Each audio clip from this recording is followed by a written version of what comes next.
आज का टॉपिक है जियोग्राफी ऑप्शनल के लिए जलवायु एवं समुद्र विज्ञान से कोहरा, फॉग। देखते हैं इसकी डेफिनेशन। कोहरा ऐसा स्तरीय मेघ है जो धरातल के इतना अधिक निकट होता है कि उससे वायुमंडल की दृश्यता कम हो जाती है। वायुमंडल की दृश्यता जब 1 किलोमीटर से कम हो जाती है तो संघनित जलवाष्प के इस स्वरूप को कोहरा कहा जाता है।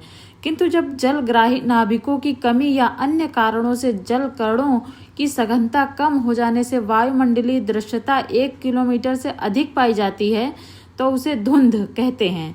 कोहरे की सघनता अनेक कारकों पर निर्भर होती है, जिनमें वायुमंडल में आर्द्रता, तापमान, पवन का वेग तथा जलग्राही नाभिकों की मात्रा आदि विशेष उल्लेखनीय हैं। अब देखते हैं कोहरे की उत्पत्ति के लिए आवश्यक दशाएं।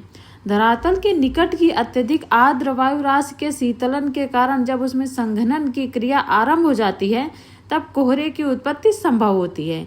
इसके लिए वायु के तापमान का औसांक से नीचे गिर जाना आवश्यक होता है। वायु के तापमान में कई परिस्थितियों में कमी हो सकती है।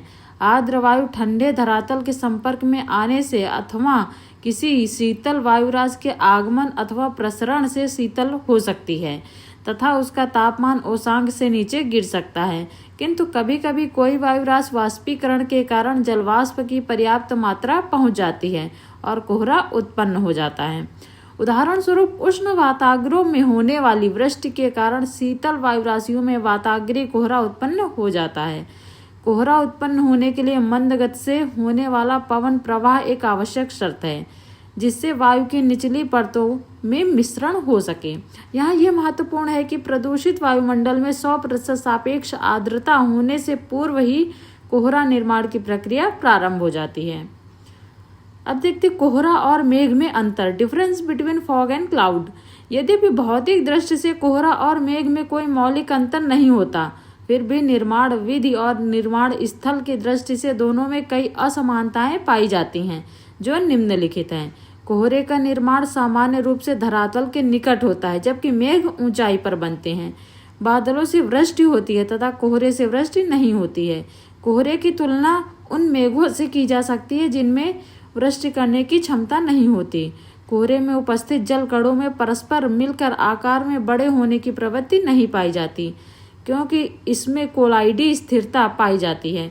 इसके विपरीत कुछ मेघों में जल के सूक्ष्म कण परस्पर मिलकर आकार में इतने बड़े हो जाते हैं कि वे धरातल पर गिरने लगते हैं, जिसे हम वृष्टि कहते हैं। कोहरे का निर्माण करने वाले जल कण का व्यास 100 माइक्रोन से कम, वर्षा की बूंदों के व्यास 400 से 1000 माइक्रोन से छोटा होता है।